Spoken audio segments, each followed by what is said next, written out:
Bonjour Sylvain Maillard. Bonjour. 49 jours, je le disais, toujours pas de Premier ministre. On parle désormais de Thierry Baudet. Thierry Baudet, c'est le patron du Conseil économique, social et environnemental. Est-ce que c'est une hypothèse sérieuse ? D'abord, ce n'est pas à moi de décider qui sera le Premier ministre. C'est bien que c'est une prérogative du président de la République. En tout cas, moi, Thierry Baudet, je le connais. C'est quelqu'un de sérieux, qui fait consensus et qui a une bonne image. Il fait dialoguer la société civile à travers, et les corps intermédiaires. Je crois que c'est important, à travers le CESE. Attendons, on verra bien. Le président de la République va prendre une décision probablement dans les jours qui viennent. Dans les jours qui viennent, c'est vrai qu'on nous dit ça depuis déjà quelques jours, voire quelques semaines. Thierry Baudet est aussi un novice en politique. Ses opposants disent que finalement, ce ne serait qu'une courroie de transmission, que le Premier ministre, eh bien, ce serait Emmanuel Macron lui-même.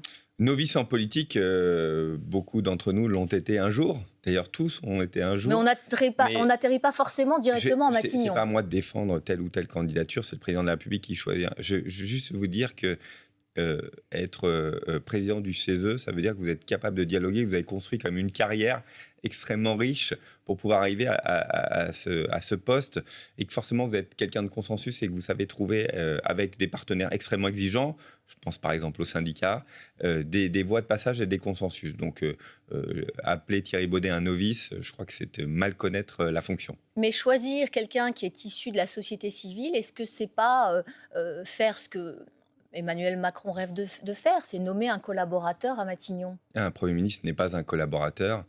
Je le redis, c'est le choix du président de la République. Et quelle que soit la personnalité qu'il choisira, c'est une personnalité qui a les épaules. Il estimera qu'il a les épaules pour tenir un poste qui est évidemment extrêmement compliqué de Premier ministre, surtout dans la conjoncture actuelle. Vous dites qu'il a les épaules, mais est-ce qu'il pourra valider et instaurer cette fameuse stabilité institutionnelle que souhaite Emmanuel Macron? On n'a pas l'impression, la gauche, elle continue de dire c'est du si casse ou rien. La droite, elle n'a aucune raison de jouer le jeu. On est dans un système politique dont nous n'avons pas l'habitude, c'est-à-dire qu'il va falloir trouver des compromis. Donc on apprend aussi à fonctionner comme ça. Je vois en Allemagne, lors de la dernière constitution du gouvernement d'Olaf Scholz, ça a pris 4 mois. Il a fallu trouver les voies et passages entre les propos d'estrade de début de campagne et puis ceux de constitution d'un gouvernement. Ça prend du temps parce qu'il faut que les uns et les autres fassent des pas les uns vers les autres. Il n'y a pas de possibilité autre que d'avoir une majorité, et relative, une majorité avec le bloc central, avec les LR et avec les socialistes, ainsi que le groupe Lyot et les ultramarins. Ça ne peut pas exister dans la configuration actuelle. Donc il faut que chacun fasse un pas les uns vers les autres. Ce ne sera pas le gouvernement de Renaissance, ce sera notre gouvernement. La personnalité qui dirigera ce gouvernement ne viendra pas de Renaissance, donc de notre Donc ce ne sera pas François Bayrou. Enfin, il est modem, mais du bloc central. En tout cas, nous, ce que nous avons toujours dit, ça a été porté publiquement par notre président de groupe, Gabriel Attal, de dire que nous ne pouvons pas avoir quelqu'un qui vient du bloc central. Les Français ont choisi autre chose. Ils ne nous ont pas exclus du jeu.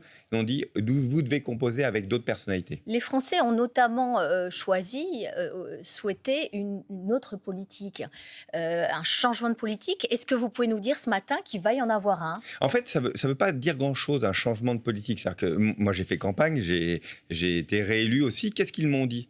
Il y a 2 points, moi, qui me semblent essentiels. Ils veulent, sur le pouvoir d'achat et de façon plus générale, le travail doit mieux payer. Il faut l'entendre et il va falloir y répondre encore plus massivement que ce que nous avons fait. Deuxième point qui me semble essentiel, sur la sécurité d'une manière générale. Les Français veulent plus de sécurité. Sécurité économique aussi, la souveraineté évidemment, mais la sécurité tout court. Je suis président de séance à Paris, mais surtout député de Paris. Qu'est-ce qu'on a vu pendant les Jeux Olympiques ? On a vu du bleu partout dans Paris, et comme par hasard, tout a été apaisé avec un moment de communion extraordinaire. C'est ça que nous voulons en permanence. C'est-à-dire que nous voulons plus de policiers, plus de sécurité. Il faut l'organiser, c'est compliqué à faire. Parce que le travail de Gérald Darmanin a été, je crois, formidable pendant les Jeux Olympiques. Et donc, c'est ça que nous voulons à Paris. Ça a été vraiment un moment très fort. Donc, c'est ça que nous voulons en permanence. La gauche réclame aussi l'abrogation de la réforme des retraites. Est-ce que avec Thierry Baudet ou un autre d'ailleurs Premier ministre à Matignon. Est-ce que ce sera le cas ? Est-ce que cette réforme va être remise à plat ? Pourquoi nous avons porté la réforme des retraites ? Pas pour se faire plaisir, elle était fortement impopulaire. On a préféré ne pas la porter. C'est qu'en fait, elle rapporte 15 milliards par an. Et donc, ça permet de financer les pensions de retraite à l'avenir. Qu'est-ce qu'on veut ? On veut des retraités qui soient plus pauvres ? En fait, on n'a pas fait cette réforme de travailler un peu plus pour ceux qui le peuvent, pour se faire plaisir. C'est parce qu'elle est nécessaire. Revenir dessus, ça veut dire fragiliser les pensions de retraite de nos seniors. Et nous ne voulons pas. Et surtout dans une situation économique dégradée. Donc ça veut dire que c'est une ligne rouge fixée par le président. Aucun Premier ministrable n'ira à Matignon s'il souhaite abroger la réforme des retraites. C'est pour ça que Bernard Cazeneuve n'ira pas ? Nous l'avons toujours dit, c'est une ligne rouge pour nous. Et ce n'est pas un plaisir de le faire. C'est que nous avons eu cette décision courageuse de dire on n'a pas d'autre chemin que de faire en sorte de travailler un peu plus. Comme tous les pays européens, comme tous les pays occidentaux, nous avons une population qui vieillit. Si nous voulons maintenir un niveau de retraite pour nos retraités, il n'y a pas d'autre choix que de travailler un peu plus. Ce n'est pas de gaieté de cœur, c'est qu'il n'y a pas le choix. Et donc tous ceux qui voudraient faire autrement, c'est très simple, ils emmènent la France et l'économie de la France dans le mur. Donc c'est pour ça que Bernard Cazeneuve n'ira pas à Matignon, parce qu'il souhaite, lui, abroger, poussé par son camp Je ne aussi, connais la pas les réforme des détails retraites. de la conversation, mais je vous dis, nous, c'est une ligne rouge pour nous. Xavier Bertrand aussi, exit. Pareil, je ne suis pas dans le détail des conversations que le président de la République peut avoir avec les candidats les uns les autres. Attendons. En tout cas, ce qui est très clair, c'est que il y a un vrai travail de réflexion qui peut construire un gouvernement qui ne soit pas censuré dès les premières séances. Thomas Cazenave, le ministre démissionnaire du budget, a transmis hier à la Commission des finances de l'Assemblée nationale les fameux documents budgétaires qui étaient vraiment très attendus pour préparer le budget 2025. D'abord, est-ce que ce texte pourra être examiné dans les temps, c'est-à-dire le 1er octobre à l'Assemblée nationale ? Oui, pourra l'être. Évidemment, plus les jours passent, plus la marge de manœuvre gouvernementale est plus difficile à venir. Mais enfin, quand on connaît la construction d'un budget, évidemment, il y a déjà beaucoup de choses qui ont été faites. Il y a des lois de programmation qui font qu'il y a des dépenses qui sont faites automatiquement. Je pense à la loi de programmation militaire, par exemple, où nous ne revenons pas sur les dépenses. Beaucoup de choses sont déjà engagées automatiquement. Il va falloir juste faire des économies parce que la situation s'est dégradée. Donc vous dites dans les temps pour le 1er octobre, donc pas d'inquiétude sur le calendrier. En revanche, effectivement, dans les documents qui ont été transmis, on voit que les comptes dérapent fortement, notamment ceux des collectivités locales, les recettes fiscales aussi qui ne sont pas à la hauteur. Déficit public, il pourrait terminer non pas à 5,1% qui était la cible officielle, mais à 5,6%. Ça devient totalement hors de contrôle. Pas hors de contrôle, mais l'alerte est très forte. L'alerte qu'a envoyée Bruno Le Maire, je crois, est très forte.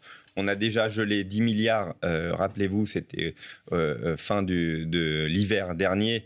On a gelé 10 milliards parce qu'on voyait que les dépenses dérapaient.